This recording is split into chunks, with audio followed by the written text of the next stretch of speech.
What's up, guys? Welcome to the Shit. We can cut it. We can cut it. Doesn't matter. Yeah, What's up, okay. guys? Yeah. Welcome to the NMDB mini series on NFTs. Today we have with us a Bro, avid. you said you said NMDB, not BD. Bro, I'm stressing out. Let's do it one more time. All right, drop in 5, 4, Four. 3, 2. What's up, guys? Welcome to the NMBD podcast on the NFT mini series. We have today with us Bisher, who is an avid NFT collector, and we want to sit with him and kind of pick his brains about where he thinks this space is going. Firstly, what he's potentially collecting and what he's planning to do for the future. Thank you so much. Obviously, thank you, Tarek, for joining us, as always, on every goddamn episode. I have to have you on there. And yeah, let's take it from there. It's great How are to you doing be here, today, guys. Bisher? Yeah, really good. It's great to be here. Thank you for having me. Pleasure is all ours. Why don't you give us a quick intro into who you are and how you got into this space? Yeah, so it's been a bit of a long journey. I was prop trading foreign exchange currency pairs, mainly Aussie dollar crosses, for about 4.5 years. That was kind of my introduction to financial markets. During that time, I got involved in cryptos in that initial 2017 pump, where it was the first cycle where we had a big uptick. And yes, unfortunately, I was part of the common person that bought the top. Unfortunately, I bought the 20K top. I was buying on the way up, and I thought, wow, this is it. It's going to change my life. I'm going to go to $1 million per Bitcoin, and it crashed. And we obviously know what's happened since then. But I thought to myself, if I liked it at 20K, I like it at 5K, I like it at 3K. So I just continued on building my exposure that way. And then eventually, whilst scouring crypto Twitter, because I'm big on Twitter, we'll be talking a lot about that in terms of the value it adds to finding and talking about NFTs. But a small subsect of the crypto traders that I follow on Twitter were starting to talk about these NFT tokens, because majority of altcoins are ERC20 tokens, which are built on Ethereum. You can think of things like Uniswap, Aave, they're all built on the Ethereum platform, and they've got big pump potential. They come up with small market caps, they get airdropped into people's wallets, and then they become multi-billion-dollar companies. So it's really interesting to see the evolution of moving from ERC20 to ERC721 and ERC1155 tokens, which are what the NFT tokens are built upon. It's just another way to trade, and that's kind of what brought me to it, just through Twitter talk. So for everyone that isn't as familiar as you are with all these acronyms that you've just thrown around, take a step back and explain to us what did you do? Okay, so you got excited on Twitter. You saw some people are moving into the NFT space. What was your next steps? Like, how did you then get involved? How long did that take?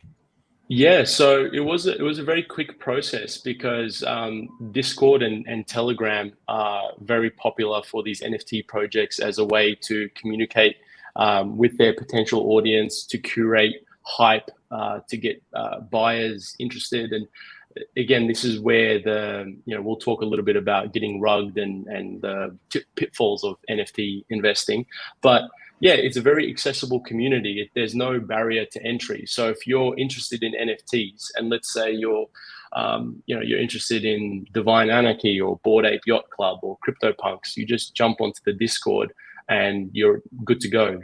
There's no setbacks. You can jump into the Telegram, and then there's all these sub communities within those Discord chats, and you can just ask questions. Hey, what's the hype about? Or yo, what's going on? What are we going to be doing? What are we talking about today? And everybody's just like shit posting memes and just like having a good time. There's no real science towards it, but it's a market where supply and demand is really reflected very easily. So if we are to keep it super simple, some of these collections have 5,000 items, 10,000 items that are represented, right? And the easiest way I can explain it is that everybody always talks about Bitcoin's 21 million number, and how that's really important, that it has this limited and fixed supply, and it has a schedule which is built into its blockchain as to how many is going to get released every block for rewards, and they get halved every 4 years. In terms of with NFTs, the entire 10,000 collection gets dropped, and there's all of these things like rarity traits as to what makes a piece in that 10,000 collection more rare than others, because some characteristics may occur more often, and that creates a little bit less value than one that is a one-of-one item. So you just get to ask questions. It's a very open and inclusive community, and there's no barriers to entry. So for me, it was just on Twitter, jumping onto the Discord, asking some questions, getting some memes out there, and then just like, okay, I want to get into this. And so I jumped on OpenSea and picked up my first couple of pieces, which haven't done anything, but nonetheless, it was really easy for me to get into. You spoke briefly there about obviously this rarity concept in the NFTs. Can you speak a bit more about whether you think that scarcity plays a big role in NFTs, i.e., I know in the real world it does, but obviously it does the same way with NFTs. If you have something that's rarer than the others, then it's obviously worth more in this world that's being created or in these communities. Can you talk a bit more about when you mint an NFT, how you don't actually know exactly what you're getting? So it's kind of like luck of the draw. Yeah, correct. So like I've been in a few mints myself, and essentially what minting is so that the everyday person understands it is, let's say that they have announced that they're gonna drop 10,000 NFTs. Now these NFTs sit in a creator's vault or a creator's wallet address. They don't exist. And then to mint it, they set a minting price. So that minting price might be 0.1 ETH, which is about $400 market price USD now. So it's $400 to bring this NFT into existence, which will then sit in your wallet address. And then after a certain amount of time, whether the minting is instantly revealed or revealed at a later date, the smart contract that these NFTs are built upon reveals the metadata. The metadata is pretty much just code that says what attributes or characteristics this particular JPEG or GIF or NFT has. So you get like a hat or a different color head, or like some of the other kind of characteristics that make it more rare. The best way to explain it is, do any of you guys play FIFA at all? I used to play FIFA, yeah, for sure. Well, it was part of I grew up playing FIFA a lot, and so what FIFA has is they have these card packs, right, that you can buy within the EA Games ecosystem, right? And what happens is that there's like an entire YouTube audience, and people get really hyped about, you've got Cristiano Ronaldo, but you might have a gold card Cristiano Ronaldo, which is like super, super rare. And people get really hyped about that. And it's because he's one of the best players in the world, and it becomes a collectible, and it just sits in your EA Sports account within FIFA. And it's just like, this is a rare collectible that I have. And that is really unique towards the gaming world, and that's why there's a lot of gamers in NFTs. But kids younger than me play Fortnite, and they'll buy Fortnite skins, which has maybe their favorite football team is on their playable character within Fortnite. And so it's just this way to get more deeper into the game and to have a much more closer affection towards it, but because your interests are being represented as you play it, but it has no real world utility. If I buy this really rare skin for my Fortnite player, I can't go and redeem it back into Ethereum, which has real world value. It's just solely used in the game. Same as these FIFA player cards, they're solely used in the game and traded between the community, the online gaming community. But this is, you've got all of these collectible features, and there's, some are more rare than others based off what is available in the collection. But the difference being is that you can, there's that whole investment and economic side of things where it has real world utility, it has real world value, and you can cash them out. That's pretty interesting. Yeah, so there's a lot of people that got into NFTs because of the money that and the hype that is in there right now, right? Same as the 2017 crypto kind of hype. I think the interesting thing to me, as still being an outsider and haven't bought an NFT yet, is the utility that comes with NFTs as well. So one aspect is, as you said, the collectible kind of thing and the rarity of certain items that you're buying. But then speak a little bit to the utility that some of these NFTs have. Bored Ape Yacht Club. There's so many out there. Like, how are NFTs different to like collecting one of these cards in one of the games? Yeah, so I would say the biggest difference is how we can represent ourselves online, and I think there's an element of certain variables coming into play at the right time. So, with the whole pandemic thing that has obviously been affecting the world for the last couple of years, people who have got wealth have always wanted to share that wealth and show off that wealth, whether it be a Lamborghini, whether it be a really rare Monet or anything like that. They want to store their wealth in different ways and Yeah, it's flex their wealth for a long. social Yeah, currency, it's social basically. currency. So taking the Bored Ape Yacht Club, for example, which is by far one of the most popular collections that exists on OpenSea, which is an NFT marketplace. So if you're talking about how to get in there, that's one way. But it's a massive social currency. And so right now, what you can do is you can set your Twitter profile picture towards being a Bored Ape Yacht Club, especially if you've bought it and it's authenticated on the blockchain. And you can monetize that. You can create your own NFT projects, and people will look at you as if, wow, this guy has a Bored Ape, which is worth a couple of $100K as an entry price to get into the project. This guy really knows what he's doing. And so, I want to buy into that NFT project because I want to get some of his Bored Ape success. This guy gets it. So, and then the It's whole like a form of legitimacy, similar in the physical world. If you walk into a meeting and you have $100,000 watch on, people take you seriously because they assume that you've made it in whatever you're about to discuss. So 100%. this And is now kind of people, bringing now, that yeah, into the internet and world. it's insane because people will now have like their profile picture set as their Apple Watch to their Apple Watch. So rather than having a I didn't even Rolex, think about that. like literally they have their Apple Watch and it has their Bored Ape or their CryptoPunk as the profile pic, or on their Dude, that's so smartphone dope. Twitter. on the yeah. And it's just like the easy, like, and again, it's like for those who are in the know, they can Yeah, appreciate the who get value it. that it yeah, that it bestows. But like, take for example, if we're talking about again real world utility, like take Cyberkongs as well, which is another NFT collection. Now, this is going to sound funny, but if you own Cyberkongs, based off how long you hold them and if you stake them, just like you can stake DeFi tokens, you get paid in something called banana token, right?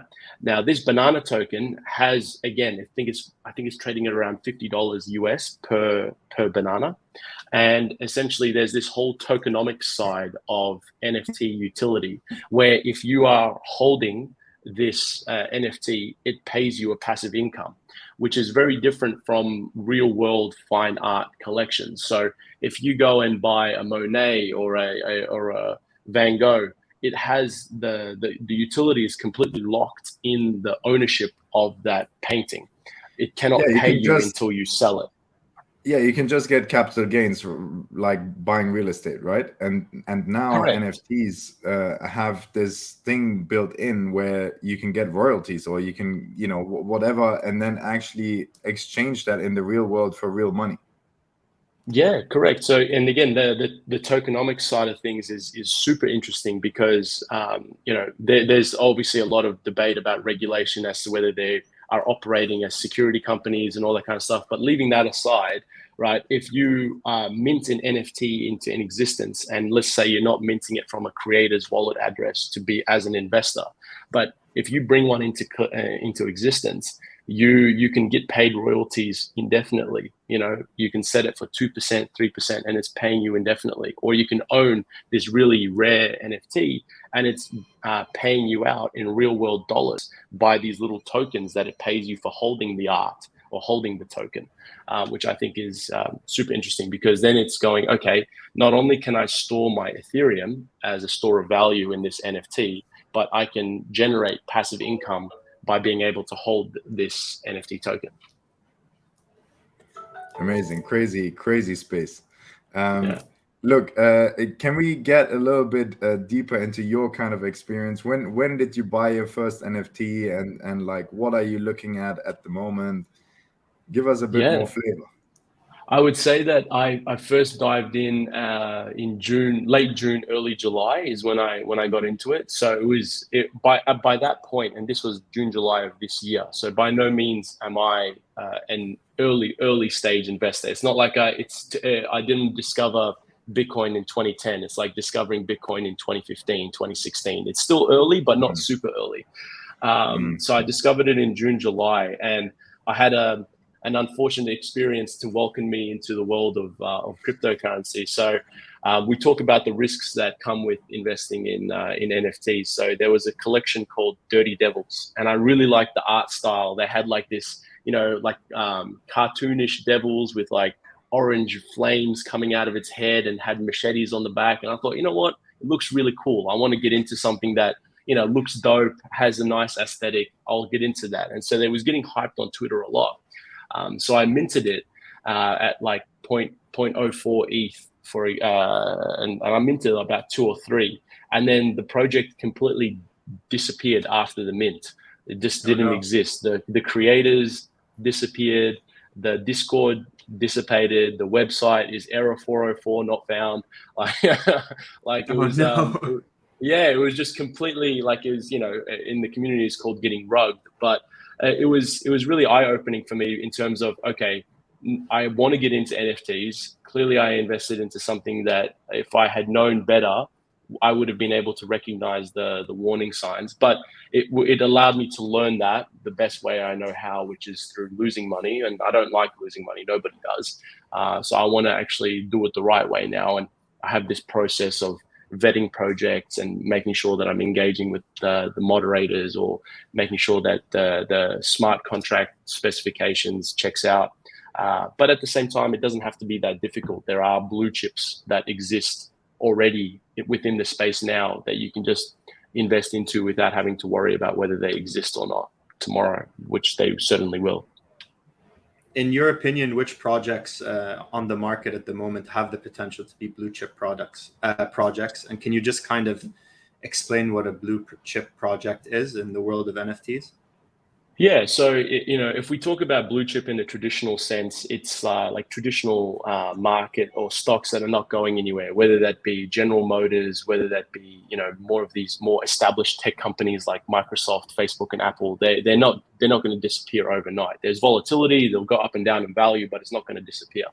In terms of blue chips that exist now, or how to identify potential blue chips, is 2 things. So the existing blue chips are things like CryptoPunks, Bored Ape Yacht Club. They have a very high entry price. So people who are investing into them are putting in hundreds of thousands of dollars, sometimes millions of dollars, just to get into the door. So for the everyday person, that might not be a reality. But there's things like VFriends by who's a really famous business, Gary Vaynerchuk. That was going to be my first NFT when he launched it, because I love Gary Vee, and I have a business where I leverage social media so much, and he's been such an inspiration in getting me to put myself out there and just to create content no matter what, and not care what other people think. And then I just didn't pull the trigger. It kills me every single day. The floor price is like 9. I think I could have minted at 1 or something like that. Yeah. And again, it's like, if we're talking about guys like that, anybody who is fully doxed or has revealed their persons is an easy way to know whether you're investing in a project that is legitimate, and people who have a genuine reputation at stake, because and nothing to hide. Yeah, nothing to hide. Like the project that I invested in that disappeared. I didn't know this, but the guys who created it were anonymous, and again were things that I learned after that experience that I had to identify. So, like for example, a potential blue chip in the market right now is Metasaurs by Dr. DMT. Now, Dr. DMT is a gentleman who owns a Bored Ape, which has like a DMT fur. And so this is where we're talking about, particular blue chips like Bored Ape Yacht Club transferring value to creators of other projects by owning these projects. So Metasaurs is created by him. His name is Merlin Kaufman.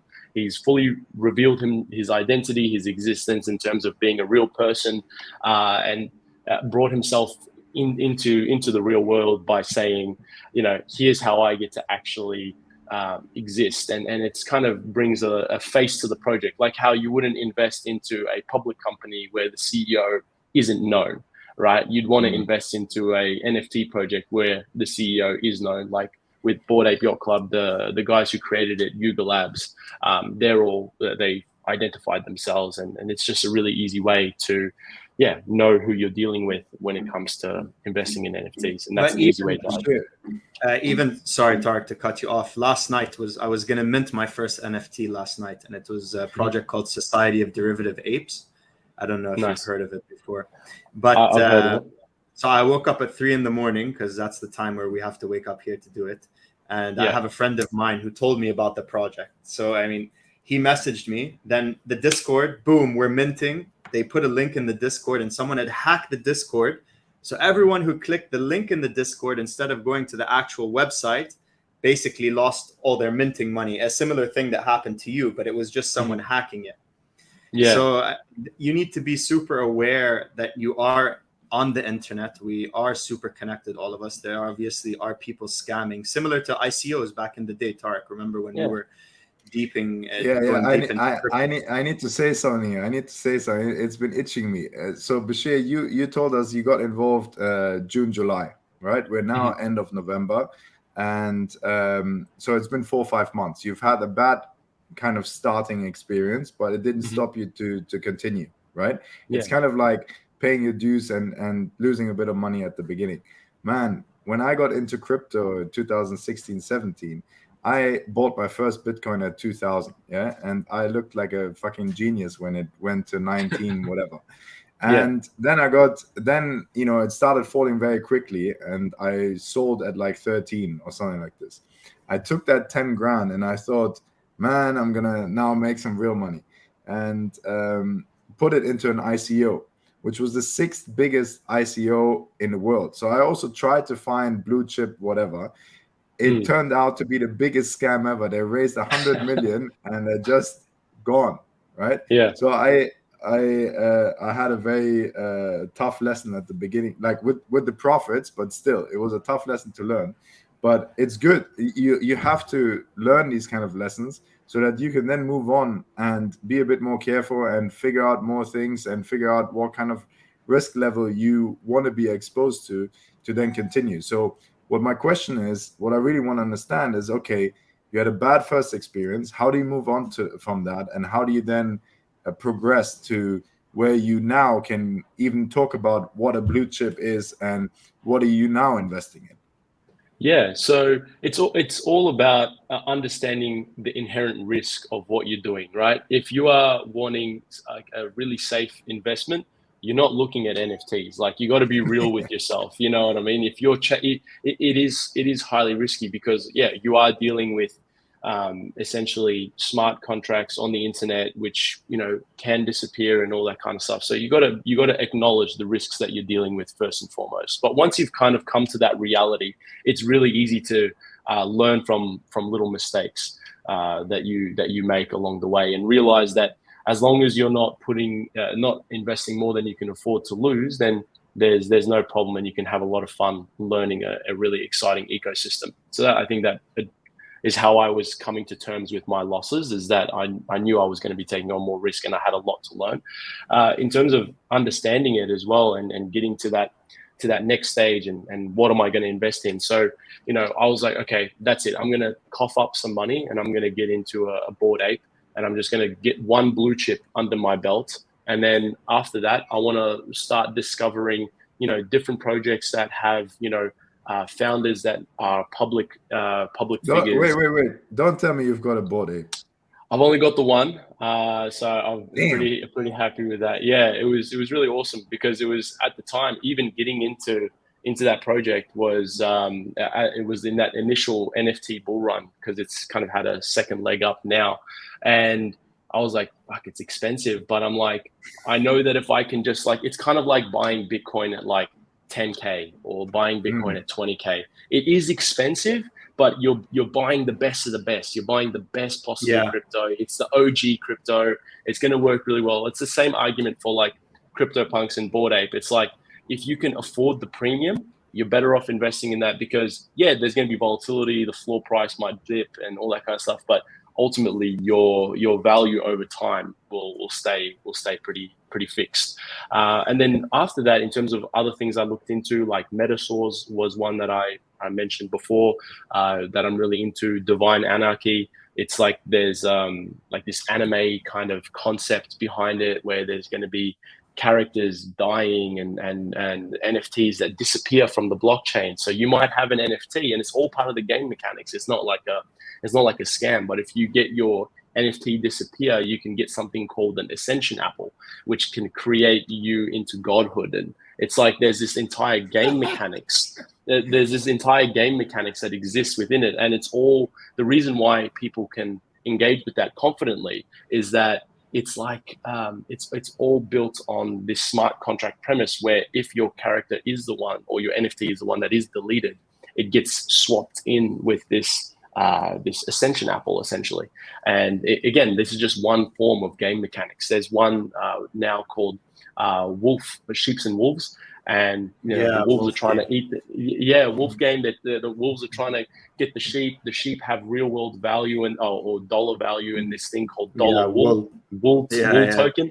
It's crazy, because now it's like people are competing in these games, which is like play to earn, to essentially get real world value. So but back in the day when you might play World of Warcraft or RuneScape, you would get these in-game currencies. You would collect gold. You would collect these really rare items, but they only had rarity within the game. Whereas now you can unlock that value in the real world. All right. I need to continue asking. I want to know, what was your best NFT trade so far? I would have to say the best trade so far was a couple of rare Metasaurs was the one that I got into, because if you held a Bored Ape, this is again talking about blue chip utility, you get invited to certain whitelist events. Whitelisting means that you don't have to pay the NFT cost, that if you just use the whitelist pass that's dropped into your wallet address, you can get a free NFT pretty much. So I got into the Metasaur community very early, and just collected a few pieces after in the secondary market, where you can buy directly from OpenSea. I was lucky enough to find some rare pieces after the mint. Got in at like 0.09 ETH, and then flipped that for like 11 ETH was the flip that I ended up with. So it was like it was really nice, like a 11x type of trade. I need those kind of gains, man. I need those kind of gains. You gotta hit us up with more insights. Yeah, seriously. It's again, like, I wish there isn't like there isn't an exact science towards it. Like it's just a matter of like taking in small risk in a number of different projects, and then like VC funding. risk. Yeah, exactly. With risk that you can afford, and you do your due diligence and everything, but like there is a likelihood that 9 out of the 10 projects that you invest in go to zero, and one of them might just go off. Like, and that's what these guys are doing. Like, I missed out on the Wolf game. Like, I'm not in that one, but I saw it, the hype and the mania that came in very shortly afterwards, and then I was like, at that point, I'm not going to say that the ship has completely sailed in it, but for me personally, I couldn't justify getting in with at that stage. But nonetheless, I'm sure that a lot of the people who were involved in that project, they would have invested in 8, 9 projects that didn't do well at all or don't exist anymore. Yeah. So that one not only covers their losses, but just pays them a big dividend. Yeah, I mean, this is the same thing as I always say with trading, right? I mean, you got to be in it to win it, and you're going to have many trades that go against you. And now we look at you as someone of the Bored Ape Club members, but you had that rug pull at the beginning. You had many bad experiences as well, right? And that's really something that people need to take away from this is if you want to have these outsized returns, first of all, you got to get in. You got to take the first step, and you got to take a few of them, and some of them will not work out, and that's fine, as long as overall you catch one of them. Yeah, exactly. And the thing is that also there is a really strong art community or artistic space to it as well. So you can just collect pieces that you like, and you can own it, and you can print it out, and you can have all of these things done with your art that is represented in the real world, but the authentication is held on the blockchain. So even though other people can claim they can right click and take it, the utility is still locked in your wallet. But and I got this tweet once, which is like, if you invest in pieces that you like, you'll never lose, because you can hold it indefinitely if you like those pieces. If you're looking for a flip, that's different. You're going to have to, you probably wouldn't even really give a shit about the aesthetics of it all. You're just going to buy it, you want to mint it, and then you might want to flip it a little bit later on as quickly as possible. But if you're, trying to build up a collection that you just want to hold for a really long period of time, and maybe hand down the seed phrase to your kids, and they have this really unique art collection, then you can do that too. And you don't have to really worry about them long term, because you just get into a few pieces that you like, and you could get to support small time local artists. So we've talked about the blue chips, but what it also does for artists is that you can be connected with this huge internet community that has literally, and be able to go from there. You can connect with artists who might be in San Francisco, who might be in Melbourne, who might be in Dubai, who might be in London, and they might be living in a shitty one bedroom apartment, but they release a few NFTs and it just changes their life. So it's like, there is more to it than just collections and flips. There is a big part of it, but also you can really invest in it and change an artist's life and kind of like commission their success, which is also really cool to see that happening as well. So in total, how many NFTs are you holding at the moment, if you don't mind letting us know?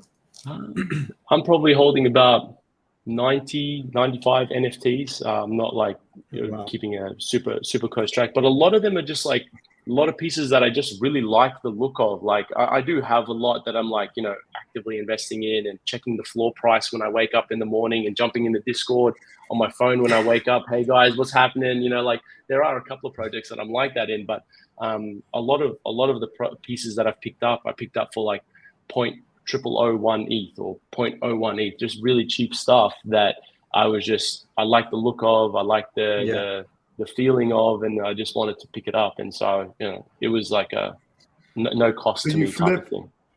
So you flip and you collect.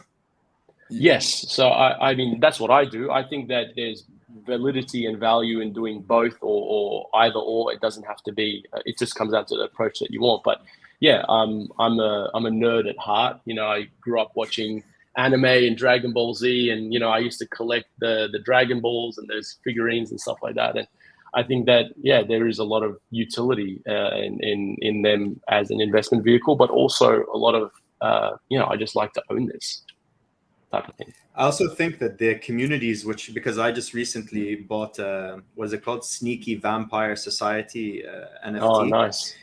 And like the community in there is just unbelievable. So I obviously spent some time in the Discord. A friend of mine had recommended it.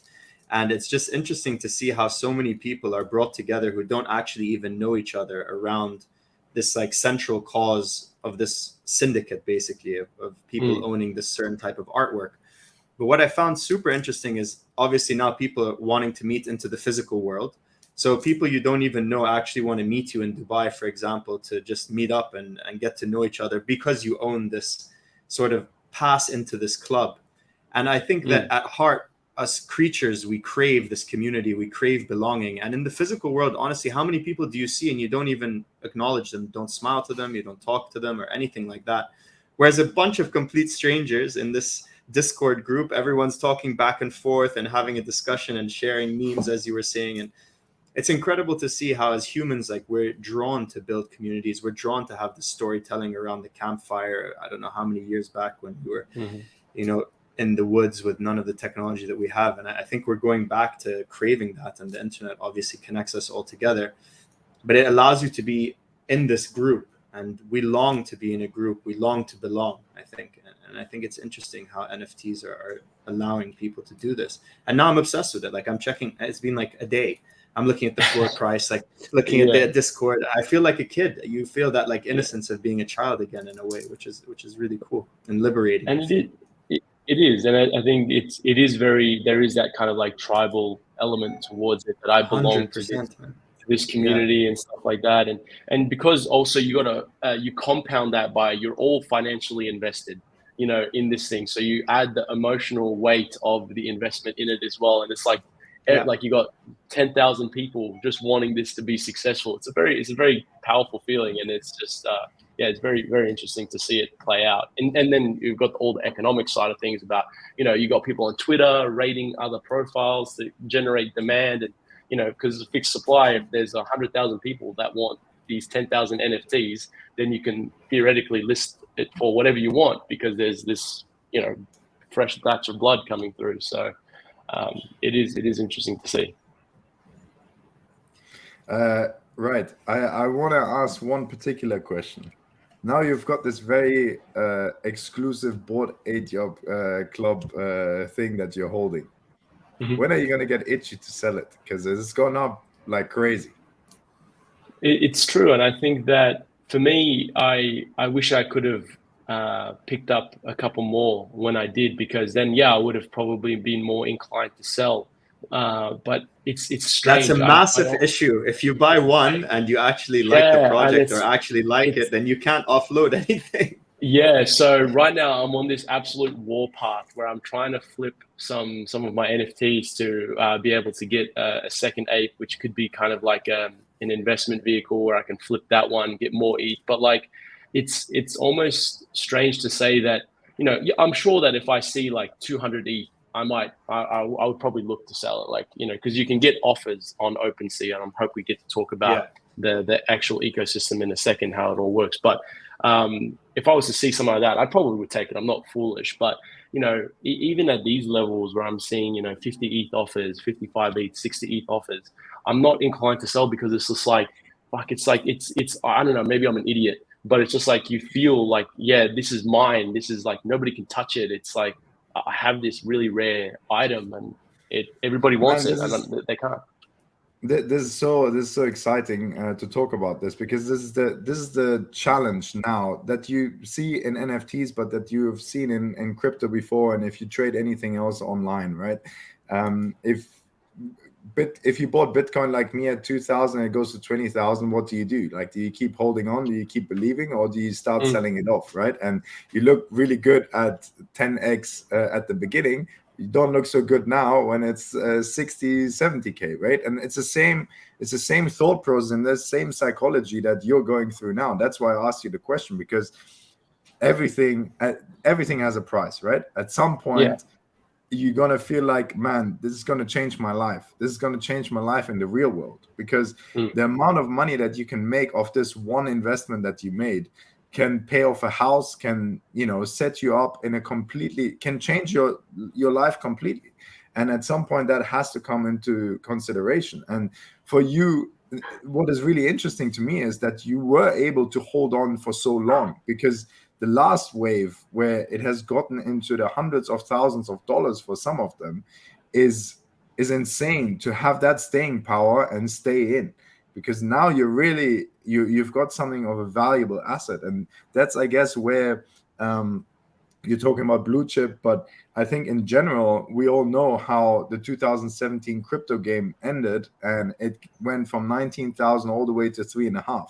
And then it took 3-4 years to go back up to where we are now in all-time highs, right?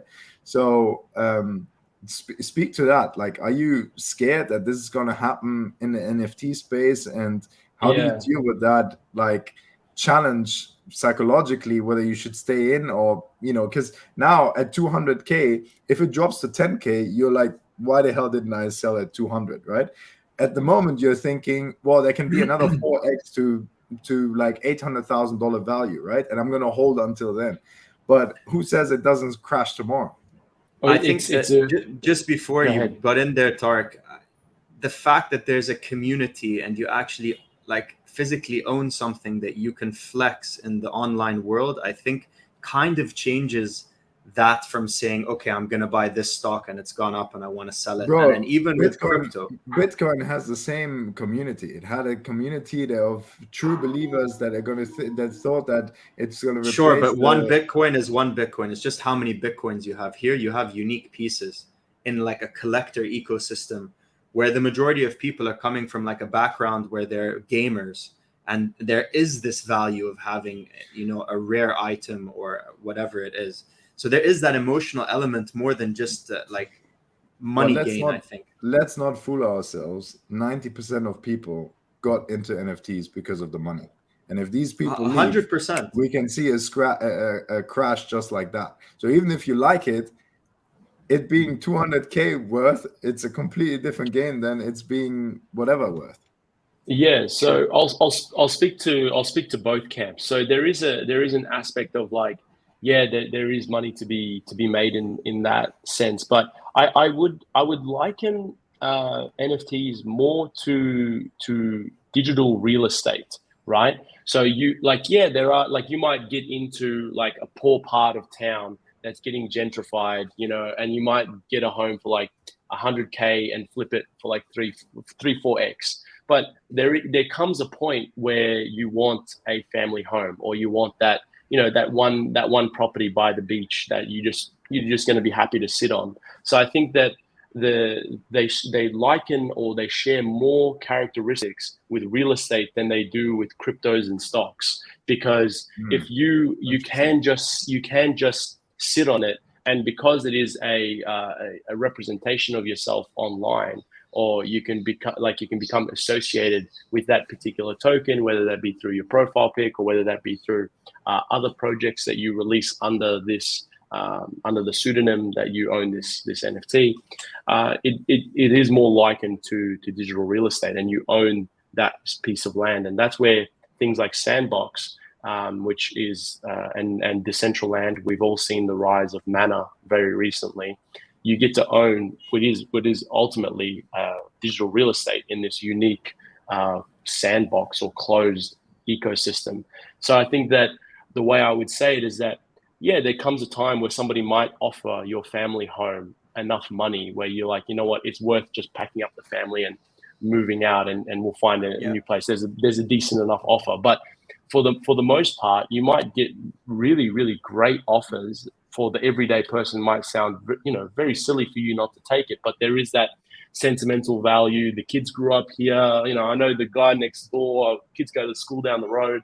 It's obviously not that entrenched with NFTs, but you do get that sentimental value where you have that community, and you have a you know, ape together strong type mentality where it's like, we will hold this, and you get to own the benefits of that. And but yeah, of course, majority of the time you can come in for a flip, but it's kind of more digital real estate than anything else. I think that's really an amazing analogy. I didn't think of it like that, but there's so many characteristics that you just brought up now, which I think play out in the NFT space in so many ways, man. Thank you. That was really valuable as being able to get people to wrap their head around it. No worries. I get the digital flex. Yeah, I get I've got this house in a Decentraland, and or I've got this skin on my avatar. I get that. What I'm struggling with at the moment with the NFT space is, okay, the Bored Ape has made it there, right? You now have Twitter profile pictures being changed and all what you've discussed earlier. But at the end of the day, for me, it's still, a lot of it is collectible. And I didn't understand before we spoke as much the utility that is built into some of them, and that you can actually see them as like an investment and you can make money off them. So that has changed a little bit. But I still, and I had that same discussion with friends that were in GameStop and AME when it popped, right? And you've gone in with, I don't know, $10,000, and you now have a position that is worth like $400,000. What do you do? I mean, you could pay off your whole mortgage, and it's you know. And then I saw GameStop crash, and that same person that was up 400K then only had 100, and it's still amazing. It's still 10x, but it's not 40x, right? And he could have, like, that's life-changing money. That's why I'm so interested, like, how you think about it now, because we can think about it in theory and what I would do, but I'm not in that position right now, right? So that's why you being in that position, like, I'd struggle sleeping. Yeah, I think as well, like the way I understand it is because it's very different from like cryptos and shares in the sense that yeah, there is an economic side of it where the price can go up and down, but ultimately the utility doesn't change its value. So the price value or the economic value will change over time, and that is where there is some similarities with cryptos and shares that pump really hard, but there isn't that risk of increased supply coming through or decreased demand occurring where the prices would then fall off. Because if you are really liking that particular project or that particular piece of art, you can hold it indefinitely, and that's where it will appreciate over time. So let's say you want to buy things and you want to hand it on to your kids. It doesn't have to be these really expensive blue chip projects. Rather than storing your ETH value, because you might have 5-10 ETH, and that's the way you get into the ecosystem. Or Solana, you get into Solana NFTs. You might want to say, okay, rather than holding that 10 ETH and just holding that ETH itself, I could have a representation of what that 10 Ethereum represents, and now it's stored in an NFT. And even if the floor price fluctuates, goes to 0.01, 0.001, and it's just like it becomes a very quiet project, then you don't have to worry about it. It's something you're going to pass on. But the interesting thing about NFTs is that creators of NFT projects are economically incentivized to keep the project going, because yes, there are bad actors that come in and do things like rug, or they take the liquidity and they disappear. But an NFT creator gets 2%, 3%, 3.5%, whatever they set for the life of the collection.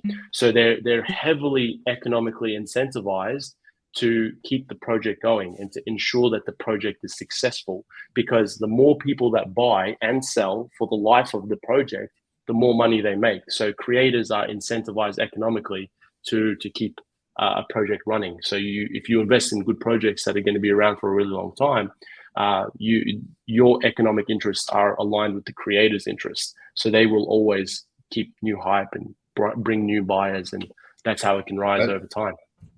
I didn't think about that. That's a very good point.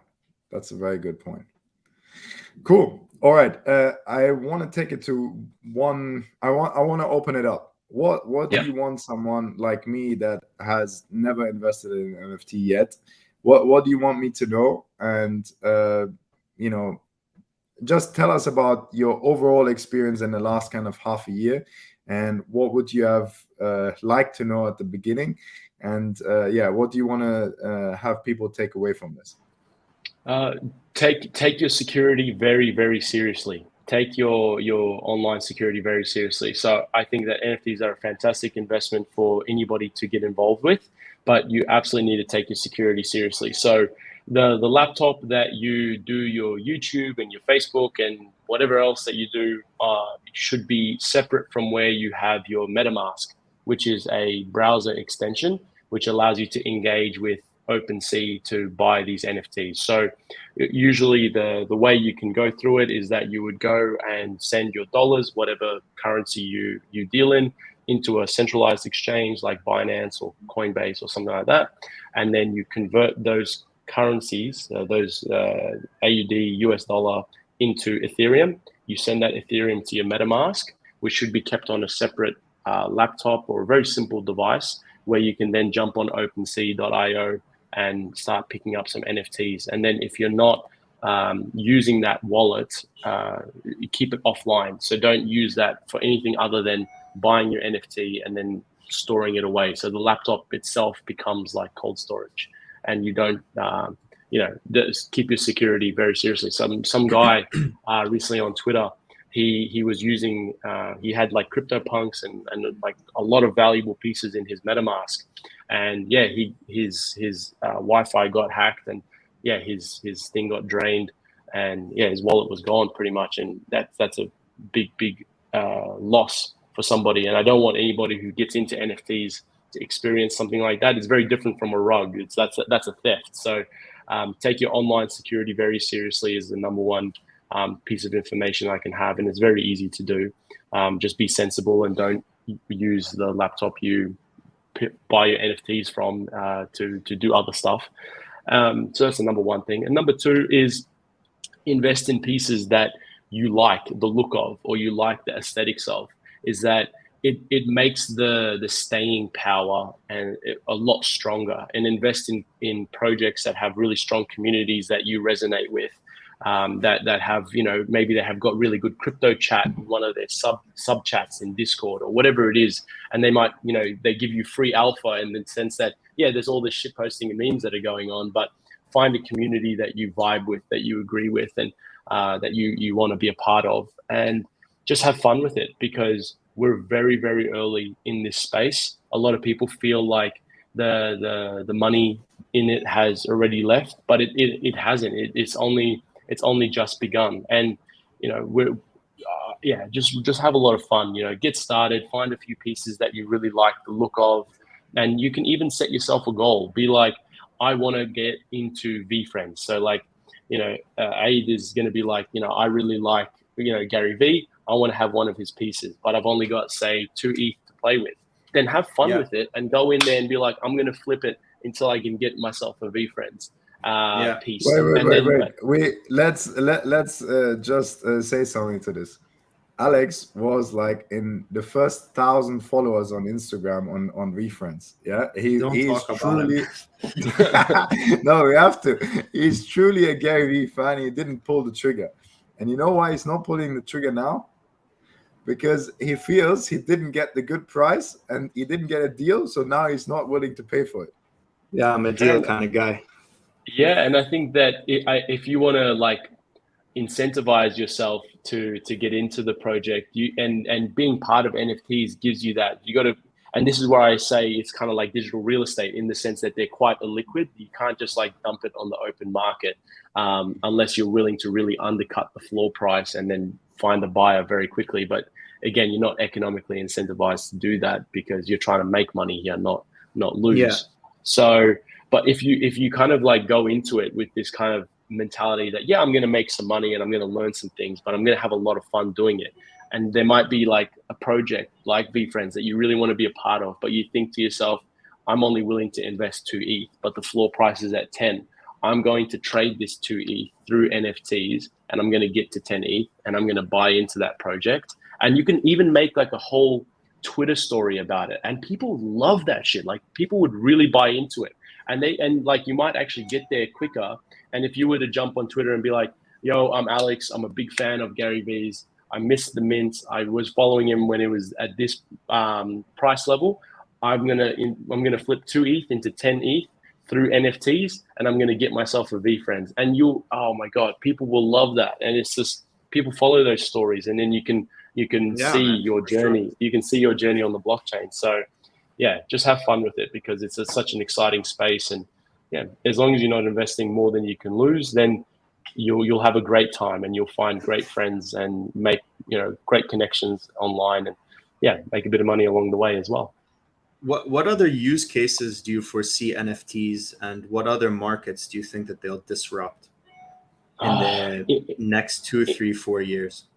Yeah, so right now it's like completely blowing up the gaming space, and that's very easy for us to understand. We've kind of gone through a few examples. I don't know if you guys are familiar with Tory Lanez. He's a rapper. Yeah, so he released his album on OpenSea, and it got sold out within a few seconds. And he's going to make money through royalties indefinitely now. And there's people that are going to make money on the secondary market. You know, just like how Martin Shkreli had to give up had to sell his Wu-Tang rare collectible vinyl to raise funds, or he was forced to sell it back when his court case was happening. Music is susceptible to it. Art is susceptible to it because art is already very hard to store, difficult to transport, all that kind of stuff. These rare, fine pieces of art, they're very hard to authenticate. It's already blowing up that space. Anything where there is some form of ownership involved will be disrupted by NFTs. And I think that eventually the biggest, whale for it to slay will be the real estate market. Yeah, because I was just about to say that.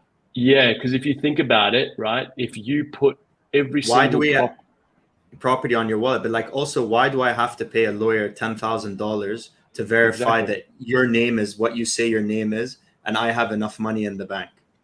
Exactly. And why does that take 6 months? It's ridiculous. And it's a very illiquid process. Whereas now you can be owning and transferring properties that you never have to be dealing with those specific jurisdictions all online. Instantly, and those title deeds belong to you now. So it's just like, anything where there's any form of ownership is easily ripe for disruption with NFTs, because it's the easiest way to authenticate ownership. It's the easiest way to transfer ownership. I think that for those higher value transactions, that's when the gas fees don't become a problem. Whereas if you're minting something for 0.01 ETH, but the gas fee is like 0.1 or whatever crazy shit that it's at these days, it's very hard to justify fueling those transactions with such high gas fees. But if you're paying 0.1 ETH on minting or your property, your title deed into the Ethereum ecosystem, then it's very easy to justify, because the property value might be 1.2 mil, and then you can just list it for whatever Ethereum, and then that person has a legitimate claim on your property. And I'm sure if somebody sends you 200 ETH online, you're not going to just squat in the property. You'll say, no worries, it's your property, I'm off, and I'll find something else. So that's Do you think that a startup which solved that problem would use the Ethereum blockchain or Solana blockchain, or would you think they would create their own blockchain to take advantage of that opportunity? They would most likely build on Ethereum or Solana. Like it's a lot easier, and you've got developers working on this stuff round the clock to build your own blockchain to solve that unique problem. You face a certain issue where you're not going to get all these users that already exist on Ethereum and Solana, and you'd have to create interest in the underlying token and then deliver on the project. It's a lot easier, I could imagine, to build on these existing blockchains. I think that the biggest challenge an entrepreneur would face to solve that problem is the legal red tape, because you could imagine if you completely cut out not just your lawyer and the conveyancer, but if you cut out the government entirely, they're like, hey, where's my tax on this? You know what I mean? Exactly. Like they're going to get, that's, I think, going to be the biggest barrier to entry. But if you have a way for an entrepreneur to solve the problem between marrying up the right technology that can be built on Ethereum and managing the red tape, then it's ripe for the picking there. So I would love to say that I'm smart enough to take it on and do that myself, but I'm not that smart. I'll probably just try to get into the project early, or try to do something along those lines. But I'm not that creative. You don't need to. You've got your Bored Ape. You don't need anything else. It's all good. Yeah. I also think, obviously, with decentralized organizations and stuff, but I think that people, and I know me and Tarek, this is something that really interests us in NFTs as well, is if we did identify a project raising money through basically selling tokens into this business or into this company, which had a smart contract which allowed you to distribute dividends at the end of the year or play a part in building this startup, I think that's going to be a massive space as well. I mean, it already is, but it's not exactly mainstream just yet. What else could you comment on that? Are you looking at decentralized organizations? Have you invested in like a company through the blockchain or anything like that? I haven't gotten into any DAOs myself, right? But decentralized autonomous organizations are fascinating, right? Did you guys hear about Constitution DAO? Yes, to buy that piece of the Constitution, Yeah, so there was $5 million. It was crazy, and then they had the CEO of Citadel came through and ended up outbidding them. But to kind of provide context to this entire fascinating story, pretty much this thing called Constitution DAO crowdsourced or crowdfunded Ethereum to then go and bid at a Sotheby's auction for an original piece of the Constitution, which is very rare, right? And so they created this thing called Constitution DAO, where people could put in 1 ETH, 2 ETH, 10 ETH, and they could then fractionalize their ownership of that real world piece of Constitution. So it's like, let's say the value of it was $10 million and you put in $100,000, then you owned a fixed percentage of that relative to the overall value of that NFT. So it's crazy to think that it could have happened, but obviously traditional finance had to flex its muscles and was saying, hey, you know what, you guys and your tech and all this kind of stuff cannot outbid us. And it's a fascinating journey. But I think that in the future, there won't be publicly listed companies. You'll have these decentralized autonomous organizations that, and this is well in the future, but that are raising funds directly from the communities that they're looking to serve. And it'd be pretty interesting to see how that works. Man, Bisher, this has been eye-opening for me. There have been so many sound bites that I'm going to take away from and hopefully implement in my journey starting into NFTs. And Alex, who just yesterday bought his first one, I'm sure we can take a lot away from it. And everyone listening, same thing. If you haven't started yet, it's time to get involved. We're still super early. This is something, yeah. A point to bring up, Tarek, is that, and I've read it a lot before I actually bought one yesterday, is once you do it, like there's an aha moment. And that emotional connection and this belonging, and I'm not super into games. I'm pretty outgoing, but there's something there and you can't really put your finger on it. But once you have that aha moment where you send from your Coinbase to your MetaMask instantly, then change your Ethereum into wrapped ETH, which is something we'll talk about later, to put an offer on a JPEG and then wake up in the morning and it's in your wallet. I don't know. It's crazy. It was really crazy. I woke up this morning like, okay, I see where this is going. And there's definitely something here. And there's going to be a lot of opportunities for people who adopt this early. I know me and Tarek are super interested in the space and what we're trying to do. And hopefully we make something out of it and we don't fall off the side of the bridge like we did with crypto, Tarek. And you peaked too early, and then we were just like, no, I don't know if this really has much going for it when we went to all the conferences and whatnot. But yeah, thank you so much for your time, Bisher. And I hope we can speak to you again very soon in the near future. You have so much valuable information for us. And I love the way how you put it into a context which is digestible. And I'm sure the listeners will appreciate it as well.